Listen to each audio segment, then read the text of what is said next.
This relinquishing of power has led to the depravity and corruption that has infested the roots of our institutions, bringing poison and decay to the fruit of the once great tree of American exceptionalism.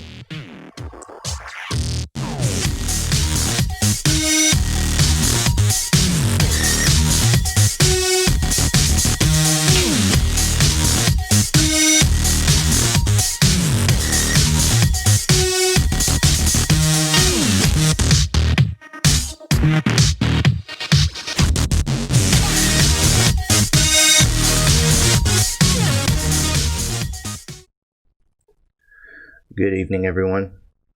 This is the platform upon which I would love to see any candidate run on. Let's begin.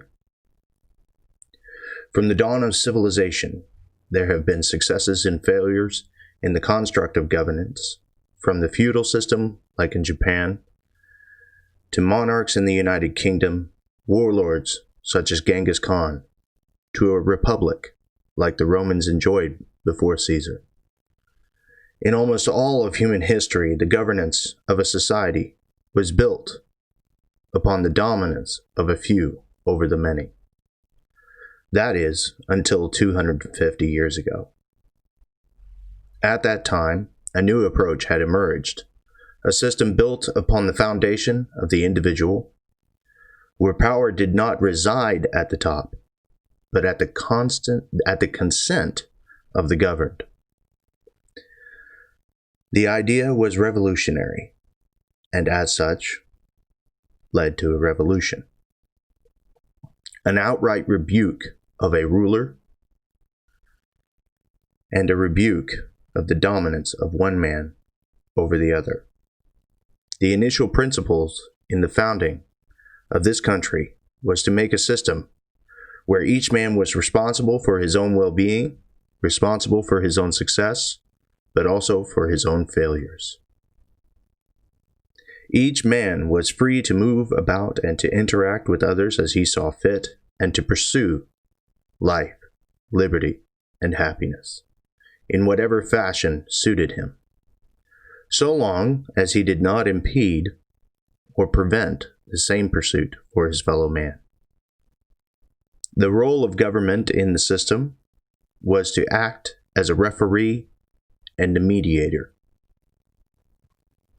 as a standby for exigent circumstances and for the defense from threats to the fellow man, both foreign and domestic. As of today, we have lost the plot of our country's founding, and we the people, over the centuries, have abdicated power from ourselves to a select few in the upper echelons of our governing bodies. This relinquishing of power has led to the depravity and corruption that has infested the roots of our institutions, bringing poison and decay to the fruit of the once great tree of American exceptionalism. It is in response to this dissolution of our founding principles that I announce my candidacy for President of the United States of America. My plan for the reinstatement of those founding principles begins as such. I would begin with the executive branch, in which I would have direct control to dissolve all federal bureaucratic regulatory agencies and allow state legislatures to keep or disband their respective branches of these regulatory agencies, and to amend or veto all regulations contained within. The reason for this move is to address the unique circumstances that exist independently within each state, and reject the idea of sweeping federal regulations as an inept solution to specific regional problems. These regulations are best handled and should be administered at the state level. This act will by nature drastically reduce the tax revenue burden upon the government in an effort to pay off as much of the federal debt in 3 years. During this 3-year period, I would lobby the state legislatures to enact a constitutional convention comprised of 2/3 of these United States to make amendments in order to fulfill the remainder of my plan. Once the convention is convened, I would endorse these particular amendments. The legislature and the president no longer have the ability to determine their salary, but will instead be determined by the median net earnings of individual American citizens using the following format. The United States House of Representatives, median plus 20%. The United States Senate, median plus 40%. Vice President, median plus 50%. And the President, median plus 60%. Number 2, there is no longer, nor will ever be, any pension or retirement for publicly elected officials within the federal governing bodies.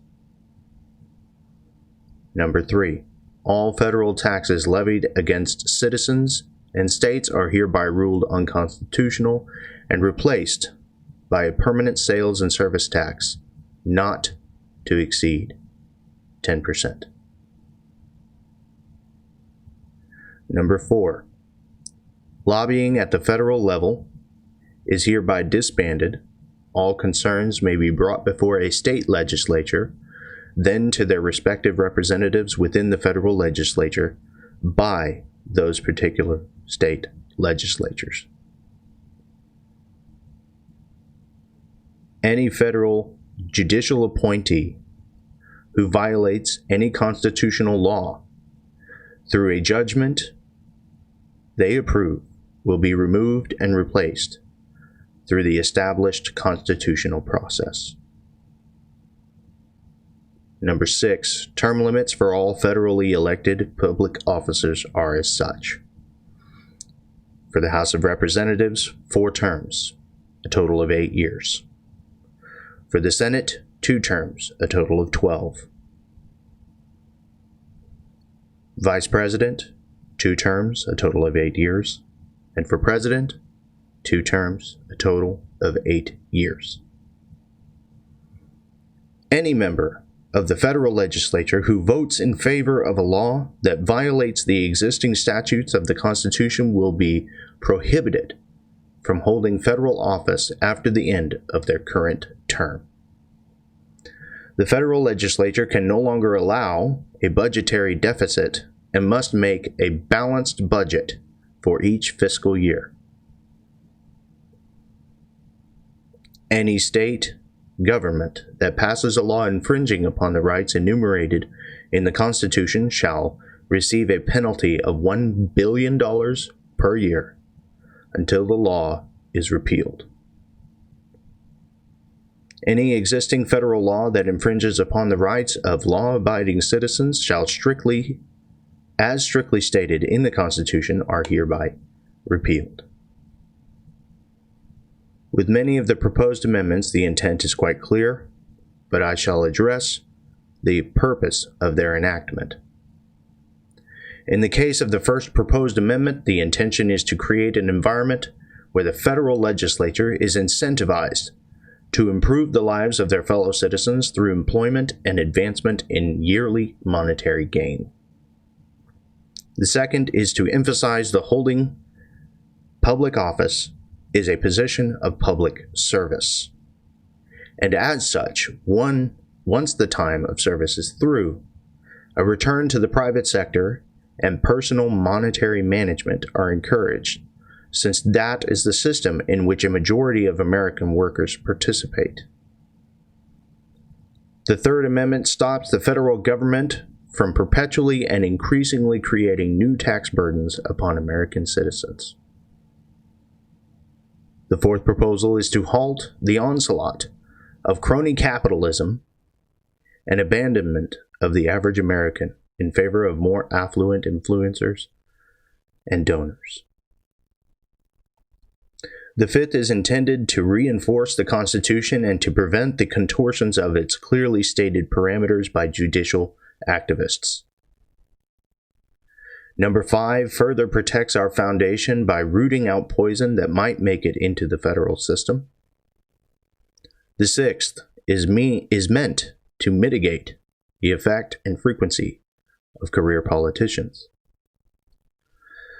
The 7th is designed to act as a deterrent to those who would seek to pull the levers of power to benefit some at the detriment of others. My 8th Amendment is obviously intended to prevent the massive budget deficits we currently face year to year. Number 9, once again, is a deterrent to those who would seek to infringe the rights of law-abiding citizens. And the 10th will retroactively remove all present laws that have contorted, molested, or outright violated the God-given rights that are laid out for us. Thank you all for your support. Thank you for listening. Let us together, arm in arm, take back this once exceptional country that we all call home, and make it the land of the free and the home of the brave once more. Have a great evening, and thank you again.